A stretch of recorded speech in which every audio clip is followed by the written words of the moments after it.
नमस्कार दोस्तों, मैं इनकलाब भारती आपके अपने परिवार करियर गुरु क्लासेस में आप सभी का फिर से हार्दिक स्वागत करता हूं।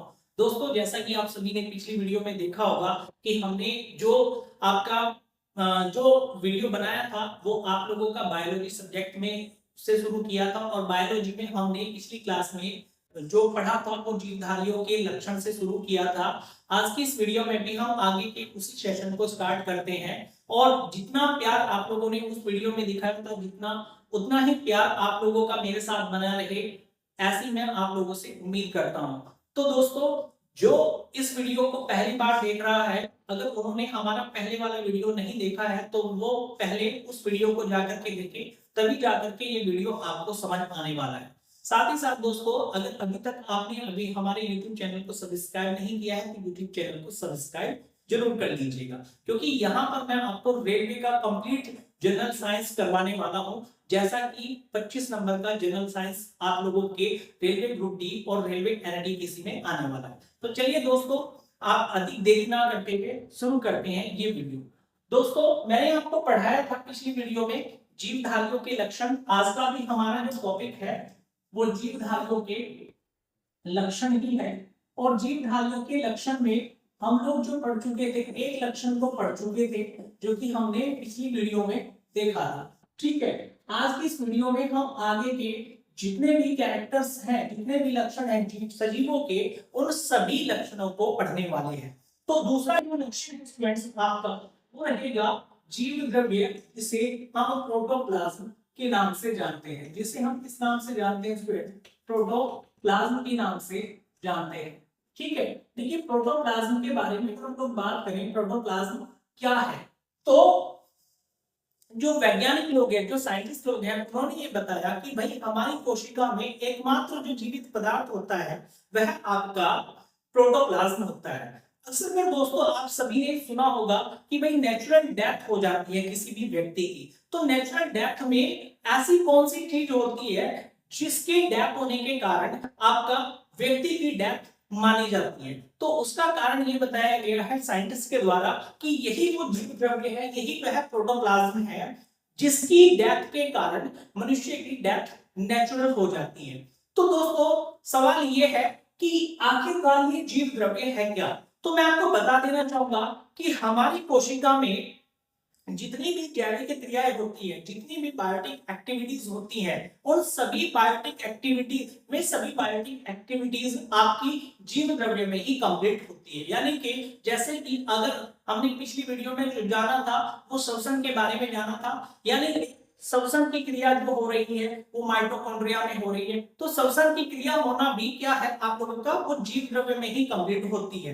यानी कि माइटोकॉन्ड्रिया जो है आपका जीव द्रव्य में रहता है और इस प्रकार से जीव द्रव्य में ही वो आपकी क्रिया कंप्लीट होती है। उसी प्रकार से जैसे कि आप लोगों का ऊर्जा का निर्माण होना। अब जीव द्रव्य को अगर हम लोग देखते हैं तो कुछ इस प्रकार से आपकी ये जैसे जंतु कोशिका है। ये कौन सी कोशिका है स्टूडेंट्स? तो ये एक जंतु कोशिका है, ये एक जंतु कोशिका है और इसमें आपका एक केंद्र पाया जाएगा और इसमें एक तरल रसरसा पदार्थ भरा हुआ होता है। लिक्विड फ्लूइड टाइप में एक आपका लिक्विड भरा हुआ होता है और इसी लिक्विड को जो कि आपका केंद्र के अंदर भी पाया जाता है और केंद्र के बाहर भी पाया जाता है, इस लिक्विड को ही आपका प्रोटोप्लाज्म बोला जाता है। और सभी के सभी कोशिकांग इस लिक्विड में ही आपके फैले रहते हैं, मतलब कि इसमें ही वो आपके तैरते रहते हैं और इसी लिक्विड में आपके वो सभी कोशिकांग कार्य करते रहते हैं, जो उनके भी अपने कार्य होते हैं, जो फंक्शन होते हैं। ठीक है, अब यहाँ पर जो क्वेश्चन पूछा गया था स्टूडेंट्स, वो ये पूछा गया था कि भाई केंद्र के बाहर जो आप लोगों को जीव द्रव्य देखने को मिलता है इसे क्या कहा जाता है? तो ध्यान रखेंगे स्टूडेंट्स, इसे साइटोप्लाज्म के नाम से जाना जाता है। इसे किसके नाम से जाना जाता है? साइटोप्लाज्म या कोशा द्रव्य के नाम से इसको जाना जाता है, कोशा द्रव्य। और जबकि हम जो बात करें, ये जो न्यूक्लियस के अंदर जो आपका प्रोटोप्लाज्म है, जो जीव द्रव्य है, इसको आपका कहा जाता है केंद्रक द्रव्य या न्यूक्लियोप्लाज्म के नाम से इसको जाना जाता है। ठीक है, तो भाई यहां पर जो है आपका, अगर हम आपके जीव द्रव्य के बारे में बात करें तो हम ये कहेंगे कि कोशिका का एकमात्र जीवित पदार्थ, कोशिका का एकमात्र जीवित पदार्थ, जीवित पदार्थ जो है वो कौन है, तो वो आपका प्रोटोप्लाज्म है। ठीक है, साथ ही साथ अब ये जीवित पदार्थ है तो इसे एक वैज्ञानिक हुए जिनका नाम है हेक्सले। हेक्सले साहब ने क्या कहा है, इसे प्रोटोप्लाज्म को जीवन का भौतिक आधार बताया है। जीवन का भौतिक आधार, जीवन का भौतिक आधार, तो ये किसने कहा है, तो ये भाई हेक्सले ने कहा है। किसने कहा है, ये हेक्सले साहब एक वैज्ञानिक थे, उन्होंने इसको जीवन का भौतिक आधार बताया है। ठीक है, तो जीव द्रव्य क्या है स्टूडेंट्स, जीव द्रव्य एक तरल नस्ल पदार्थ होता है जो कि कोशिका में पाया जाता है और इसी तरल पदार्थ में सभी कोशिका उपस्थित होते हैं। जितनी भी जैविक क्रियाएं आपकी चल रही होती है वो सभी के सभी जैविक क्रियाएं आपके जीव द्रव्य में ही कंप्लीट होती हैं। ठीक है, और इस जीव द्रव्य को हम लोग दो भागों में बांट करके देखते हैं। जो केंद्रक के अंदर जीव द्रव्य देखने को मिलेगा उसे केंद्रक द्रव्य, और जो आपका केंद्रक के बाहर देखने को मिलेगा उसे हम साइटोप्लाज्म या कोशिका द्रव्य कहते हैं। ये कोशिका का एकमात्र जीवित पदार्थ होता है। अगर इसकी मृत्यु हो जाती है तो ऐसी स्थिति में दोस्तों व्यक्ति की भी या जंतु की भी मृत्यु हो जाती है या प्राणी की भी मृत्यु हो जाती है। क्योंकि अगर मान लीजिए इसकी ही डेथ हो जाए तो जितने भी कोशिकांग है वो काम करना बंद कर देंगे। ठीक है, और जब कोशिकांग ही काम करना बंद कर देंगे तो ऐसी स्थिति में ना तो ऊर्जा का निर्माण होगा, ना प्रोटीन का निर्माण होगा, ना श्वसन की अभिक्रिया चल रही होगी, किसी भी प्रकार की कोई क्रिया नहीं हो रही होगी जिसकी वजह से जंतु की या प्राणी जो जीवधारी है उसकी डेथ हो जाती है। यही कारण है कि हेक्सले साहब ने जीव द्रव्य को जीवन का भौतिक आधार बताया।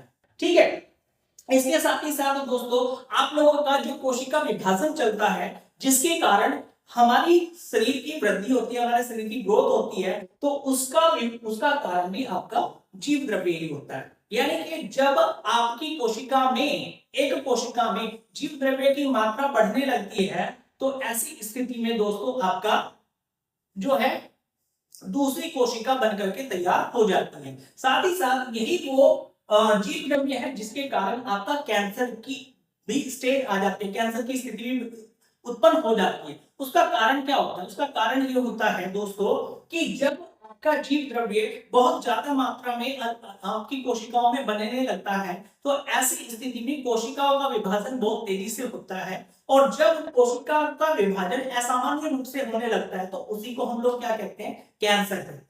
ठीक है, तो उम्मीद है कि यहाँ तक की बातें आप लोगों को ये समझ में आई होगी। उसके बाद में आगे अगर हम लोग बात करें जो नेक्स्ट लक्षण है जीवधारियों का, सजीवों का, वो है स्टूडेंट्स आपका उपापचय। उपापचय इसको हम कहते हैं मेटाबॉलिज्म। मेटाबॉलिज्म और मेटाबॉलिज्म है क्या, तो जैसा कि दोस्तों आप सभी को पता है, मैंने ये बताया है कि भाई सभी जैविक क्रियाएं आपकी कहां कंप्लीट होती हैं, जीव द्रव्य में ही कंप्लीट होती है। लेकिन जितनी भी जैविक क्रियाएं कंप्लीट होती हैं उन सभी जैविक क्रियाओं को, जैसे प्रोटीन का बनना, एटीपी का निर्माण होना यानी ऊर्जा का बनना, इसके साथ ही साथ आप लोगों का जो है श्वसन की अभिक्रिया होना और अन्य कार्य, ये सभी के सभी गतिविधियां आपकी, इनको वैज्ञानिकों ने एक यूनिक नाम दिया, वो है मेटाबॉलिज्म। यानी हम कहेंगे कोशिका के अंदर होने वाली सभी बायोटिक एक्टिविटी, सभी जैविक क्रियाओं को आपका उपापचय कहते हैं। तो हम लिखेंगे क्या दोस्तों, सभी कोशिका में होने वाली, कोशिका में होने वाली सभी जैविक क्रिया, सभी जैविक क्रिया उनको क्या कहते हैं स्टूडेंट्स, आपका मेटाबॉलिज्म कहते हैं। अब ये मेटाबॉलिज्म की अगर हम लोग बात करें तो ये दो तरह का देखने को मिलेगा, इसके दो पार्ट देखने को मिलेंगे। एक तो होगा स्टूडेंट्स आप लोगों का एनाबॉलिज्म, एक तो होगा उपापचय जिसको हम एनाबॉलिज्म कहते हैं, ठीक है, और दूसरा होगा अपचय जिसे हम कहेंगे आपका कैटाबोलिज्म। ठीक है, अगर उपचय की बात करें तो स्टूडेंट्स ये एक संरचनात्मक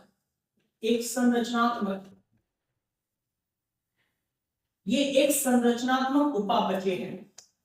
ये एक संरचनात्मक उपापचय है, जबकि अगर अपचय की बात करें, कैटाबोलिज्म की बात करें तो ये क्या है, एक विनाशात्मक उपापचय है। विनाशात्मक उपापचय ठीक है। अब संरचनात्मक उपापचय यानी कि जब आपके शरीर की संरचना हो रही होगी, आपकी बॉडी कंस्ट्रक्ट हो रही होगी, ठीक है ना, इसको हमने क्या नाम दिया है, कंस्ट्रक्टिव मेटाबॉलिज्म कहा है, ये डिस्ट्रक्टिव मेटाबॉलिज्म। ठीक है, तो जब आपके शरीर में संरचना हो रही होगी, आपकी बॉडी बन रही होगी, तो उसको कहा जाएगा, तो हम उपचय मेटाबॉलिज्म यानी कि एनाबॉलिज्म हम कहेंगे उसको। ठीक है, तो यहाँ पर शरीर का निर्माण कब होता है, शरीर का निर्माण तब होता है जब आप लोग पोषण लेते हैं। यानी कि आपने क्या किया भाई, पोषण लिया, जैसे कि आपने विटामिन ले लिए हैं, आपने प्रोटीन ले लिया है, ठीक है ना, तो इस प्रकार से आपके शरीर का निर्माण होता है। और जब शरीर का निर्माण होगा तो ऐसी स्थिति में डियर स्टूडेंट्स, आपका जो मेटाबॉलिज्म होगा वो कौन सा होगा, वो उपचय उपापचय होगा, या संरचनात्मक या कंस्ट्रक्टिव मेटाबॉलिज्म होगा, जिसको हम एनाबॉलिज्म के नाम से जानते हैं। कैटाबोलिज्म की बात करें, जिसको हम विनाशात्मक उपापचय कहते हैं, ये कब होता है, तो जैसे कि पसीना आना, पसीना, ठीक है, तो पसीना आता है तो डियर स्टूडेंट्स, आप लोगों का जब पसीना आता है तो आपकी बॉडी जो है वो, जैसे फैट ले लीजिए आप लोगों का, वो रिड्यूस होने लगता है, वेट भी रिड्यूस होने लगता है, ठीक है ना, आप फिजिकल वर्क करते हैं, तो इस प्रकार से आपका क्या होता है कि धीरे धीरे आपकी बॉडी जो है वो डिस्ट्रैक्ट होने लगती है, यानी कि कम होने लगता है, ठीक है ना, तो इसको क्या नाम दिया गया है आप लोगों का, इसको कहा गया डिस्ट्रक्टिव मेटाबॉलिज्म, पसीना आना। और आपकी बॉडी से जैसे कि उत्सर्जन की स्थिति, यानी कि उत्सर्जन होगा, एक्सक्रीशन होगा, एक्सक्रीशन किनका होगा, जितने भी नाइट्रोजनस सब्सटेंसेस होते हैं, जैसे यूरिन हो गया है फ्रेंड्स आपका, वो शरीर से बाहर निकलता है, तो ये भी क्या है आपका एक तरह से डिस्ट्रक्टिव मेटाबॉलिज्म है, यानी कैटाबॉलिज्म। तो यहां तक की बात आप सभी को उम्मीद है समझ में आई होगी। मैं आपको फिर समझा देना चाहूंगा कि भाई जितने भी कोशिका में होने वाली सभी जैविक क्रियाओं को हम लोग मेटाबॉलिज्म या उपापचय कहते हैं। उपापचय दो प्रकार का होता है, एक तो एनाबॉलिज्म जिसको उपचय कहा गया है, ये संरचनात्मक उपापचय है। कंस्ट्रक्टिव मेटाबॉलिज्म है, जैसे शरीर को पोषण देना, तो पोषण देंगे तो हमारे शरीर का निर्माण होगा, ठीक है। अगर हम कैटाबॉलिज्म की बात करें तो ये अपचय है, और ये डिस्ट्रक्टिव मेटाबॉलिज्म है, जैसे शरीर में पसीना आना, पसीना आएगा तो उस स्थिति में हमारा शरीर जो होगा वो धीरे धीरे कम होना स्टार्ट हो जाएगा, मतलब कि बॉडी जो है उसका वेट कम होना स्टार्ट हो जाएगा, वेट लॉस होना स्टार्ट हो जाएगा, या अन्य चीजें हो रही होंगी, ठीक है। इसके बाद में जो नेक्स्ट कैरेक्टर है, जो कि आप लोगों का बहुत इंपोर्टेंट कैरेक्टर है, और यहाँ से सवाल एग्जामिनर ने आपके बहुत ज्यादा किए हैं स्टूडेंट्स, तो उसके बारे में हम लोग बात करते हैं। अच्छा, आप सभी ने लिप्टन ग्रीन टी का नाम सुना होगा। लिप्टन ग्रीन टी क्या करती है, आपके मेटाबॉलिज्म को बढ़ा देती है, लेकिन सवाल ये है दोस्तों कि वो कौन से मेटाबॉलिज्म को बढ़ाती है, तो आपको बता करके चलो, क्योंकि लिप्टन ग्रीन टी पीने से आपकी फैट कम होती है, आपका वेट लॉस होना स्टार्ट हो जाता है, और वेट लॉस होने में मैंने आपको बताया कि कौन सा मेटाबॉलिज्म होगा, तो आप कहेंगे कि सर आपका कैटाबॉलिज्म होगा या फिर डिस्ट्रक्टिव मेटाबॉलिज्म होगा, ठीक है ना। तो इसके बाद में नेक्स्ट है आपका प्रजनन, प्रजनन जिसको हम रिप्रोडक्शन कहते हैं, रिप्रोडक्शन। रिप्रोडक्शन के बारे में हम लोग बात करें स्टूडेंट्स, आपका रिप्रोडक्शन होता क्या है, देखिए इस पृथ्वी पर जितने भी सजीव हैं वो अपने ही जैसे संतान उत्पन्न करते हैं, और अपने ही जैसे संतान उत्पन्न करने के गुण को ही हम लोग रिप्रोडक्शन कहते हैं, ठीक है। अब रिप्रोडक्शन में अगर हम लोग बात करें स्टूडेंट, तो आपकी देखिए अगर हम बात करें यहाँ पर मादा नर की, हम बात किसकी कर रहे हैं, नर, और यहाँ बात कर रहे हैं हम लोग मादा, ठीक है, नर और मादा, यानी कि नर का युग्मक कोशिका होगी, नर की युग्मक कोशिका कौन सी है, तो नर की युग्मक कोशिका स्टूडेंट्स कौन सी होती है, तो नर की युग्मक कोशिका होती है स्टूडेंट्स आपकी शुक्राणु, स्पर्म, ठीक है। नर की युग्मक कोशिका कौन सी होती है, शुक्राणु होती है, स्पर्म होती है। अगर मादा की युग्मक कोशिका की बात करें हम लोग, यानी गैमेट सेल की बात करें, तो मादा की युग्मक कोशिका गैमेट सेल तो होगी, वो कौन सी होगी, तो वो होगी स्टूडेंट्स आपका अंडाणु। अंडाणु जिसे डिंब भी कहा जाता है, ठीक है, जिसे क्या कहा जाता है, डिंब भी कहा जाता है, या ओवम के नाम से हम इसको जानते हैं, ठीक है। ये शुक्राणु और अंडाणु आपस में मिलते हैं, ठीक है। आपस में जब ये मिलेंगे तो स्टूडेंट्स ये मिलते कहां पर हैं, तो ये मिलते हैं आपका डिंब वाहिका में। डिंब वाहिका यानी फैलोपियन ट्यूब, डिंब वाहिका या फैलोपियन फैलोपियन ट्यूब, ठीक है, फैलोपियन ट्यूब में मिलते हैं, ठीक है। और जब ये फैलोपियन ट्यूब में मिलते हैं तो स्टूडेंट्स इनके मिलने की क्रिया को क्या कहा जाता है, इसको कहा जाता है निषेचन, निषेचन, ठीक है। और जब निषेचन की क्रिया होती है स्टूडेंट्स, तो यहाँ पर जो है आप लोगों का एक कोशिका का एक संरचना का निर्माण होगा, जिसको हमने क्या नाम दिया है, युग्मनज, जिसको हमने क्या नाम दिया है, युग्मनज, युग्मनज, या इसी को हम लोग जायगोट के नाम से भी जानते हैं, ठीक है, जायगोट। ओके, तो अगर युग्मनज की बात करें तो ये एक कोशिकीय संरचना है। ये कैसी संरचना है, ये एक कोशिकीय, ये एक कोशिकीय संरचना होती है,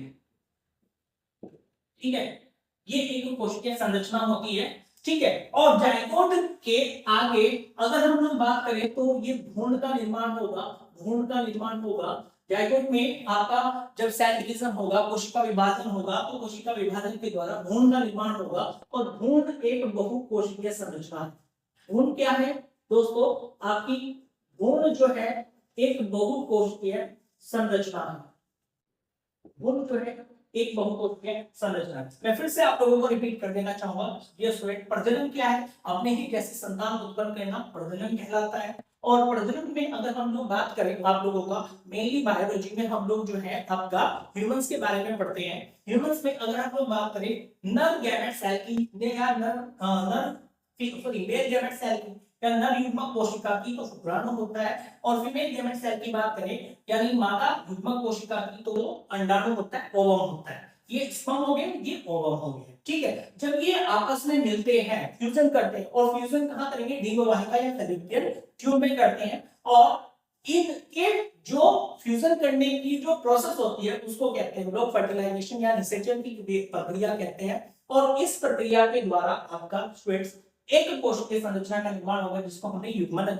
या जायगोट नाम दिया है। और ये एक कोशिकीय संरचना होती है। उसके बाद में इसमें आपका कोशिका विभाजन होना शुरू होता है, जिसके बाद में भ्रूण बनता है, और भ्रूण एक बहुकोशिकीय संरचना है। दोस्तों यहाँ पर ध्यान रखने वाली बात है, जो एग्जामिनर ने आपसे पूछा है, डिंब वाहिका फीमेल बॉडी में पाई जाती है, मादा शरीर में पाई जाती है, और इनकी जो संख्या होती है वो कितनी होती है, तो 2 इनकी संख्या होती है जो फीमेल बॉडी में होती है।